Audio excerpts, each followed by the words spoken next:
Hi there, thanks for joining me. I'm going to talk again about the article that I was talking about last time. I'll just tell you the title again.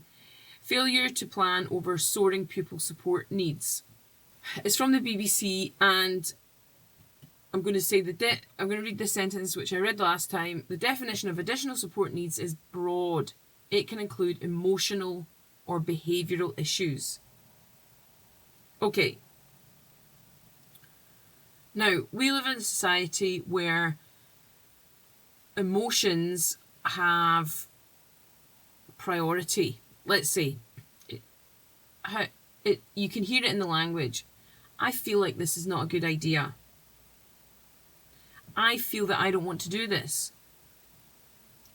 I feel this, I feel that. Okay, so that's me saying I'm making decisions about what I do using my emotions. I'm not thinking about it, I'm just feeling it. Now, I've heard a phrase said, I think it's very helpful. Emotions are a good servant, but a terrible master. What does that mean? You should definitely take your emotions into account, work out, why do I feel like this? Whatever. But you should never let your emotions control you. Actually, having emotions control you is a sign of immaturity. And something that actually we should be training children to do is to control their emotions. Now, controlling your emotions is not the same as not having emotions. I'm not proposing that we be stoical. That is not a good situation either. Rather, what I'm saying is we should recognise that we have feelings. We should work out ways of interpreting them, but ultimately they shouldn't control us. What does a person who can't control their emotions look like? I'll give you an example. I taught a boy, a very bright boy, and generally speaking, the work that he produced was of a high quality, but his handwriting wasn't great. And I gave him specific things that I wanted him to work on in his handwriting. And I said to him, this is what you need to do. Start working on that, okay? And his response was to start crying and to tell me that good handwriting wasn't part of his personality. Okay, so I thought this was very strange, even for a boy. He was about 10. Even for a boy of that age, I still thought this was strange behaviour. That was not the normal kind of behaviour that I would expect from a 10-year-old child. But lo and behold, his handwriting improved massively. So it turns out it was part of his personality.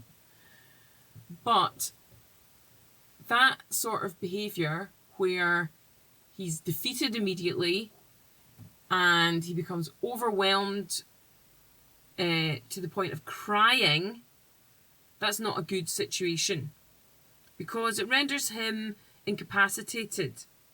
Now, because he's intelligent enough to realise he could move on from that, he was able to, as I say, produce a much higher quality of handwriting with his high quality work.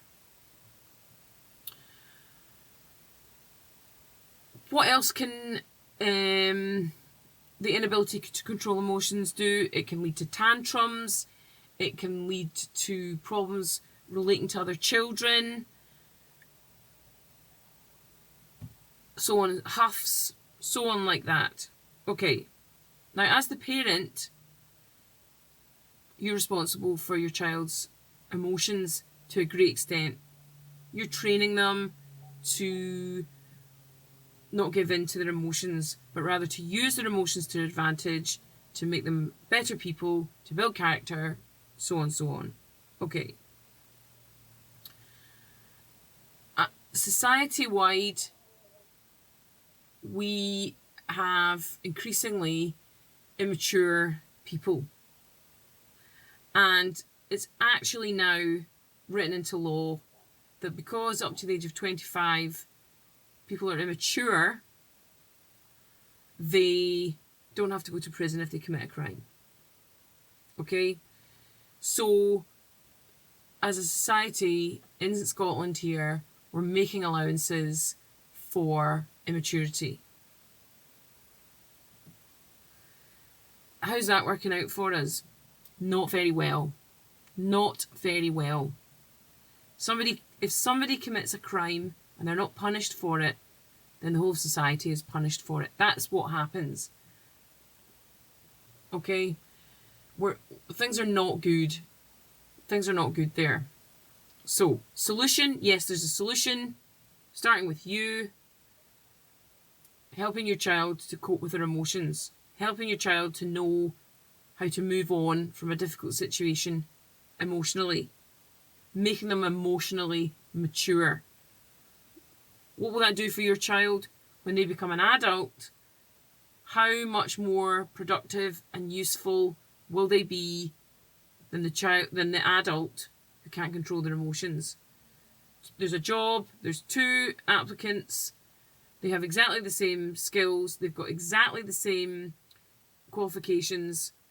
Your child is going to be employed because the other candidate can't control their emotions. That's the bottom line. Okay? Now, that's just an intro into behavioural issues, because behavioural issues and emotional issues are very tightly linked. Now, there's 2 things going on. The UN Convention on the Rights of the Child, I'm not a fan, and a book, which actually isn't a terrible book, but it's called All Behaviour is Communication. And what the policies that are the outworking of that book essentially mean there are no consequences for children who are badly behaved. Even though the book itself recommends consequences, the actual way it's implemented, there are no consequences. So, if a child wrecks a classroom, and yes, that happens, is violent towards the teacher, yes, that happens, is violent towards other children, yes, that happens, the consequences for that pupil are minimal. They will be taken away and given a gentle talking to. Why is it gentle? Poor soul, you've had a hard time. You must be very emotional. So that's promoting the lack of control over emotions. Also, no boundaries.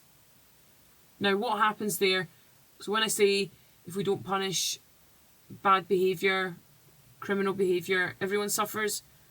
Here's what here's what I mean. Here's a very specific outworking of that. That behaviour is going to continue in schools indefinitely. Okay? If there are no boundaries set, the bad behaviour just continues and gets worse. And what's more of the children join in. Why do they join in? Because they see that the bad pupil is getting talked to gently. They're getting extra attention, and there are literally no consequences for the bad behaviour. And who suffers? Everybody else suffers. The teachers suffer, the pupils suffer. Everybody suffers. So, the actual perpetrator of the, let's say, violence in the classroom, no suffering for that child. Everybody else suffering. Okay, that's the bottom line. That's what's happening in schools. What is the solution? Well, you know what I think. The solution is you take your child out of school and you sort your child out yourself. If you can't take your child out of school, then you need to talk through these issues with the child and explain that, yes, what the child did was wrong, but the adults are in the wrong too. Now, why does a child lash out? I'm going to say one of the reasons children lash out, this is very simplified, But one of the reasons children lash out is because they are specifically looking for boundaries. If you were in a room in the dark and you couldn't see anything, then you would want to feel around. Where are the walls? Where is something that I can hold on to? Something solid that I can trust? That's what a child is doing, but much more aggressively because they can't control their emotions. Okay? Why do people want boundaries? Well, let me ask you this. When you go to bed at night, do you lock your front door? That's a boundary.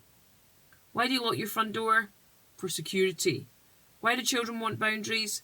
For security. So when a child is lashing out, one of the reasons, it's not the only reason, one of the reasons is they're looking for something secure, a boundary. And actually, when they're not given that boundary, their problems are being exacerbated. So, that's where we are in schools, 21st century Scotland. It's not a pretty picture.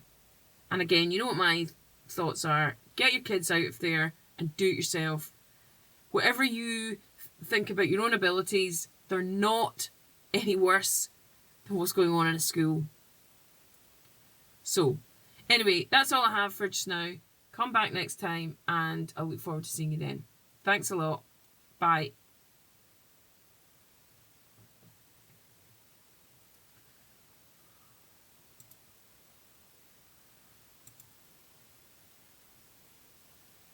Okay.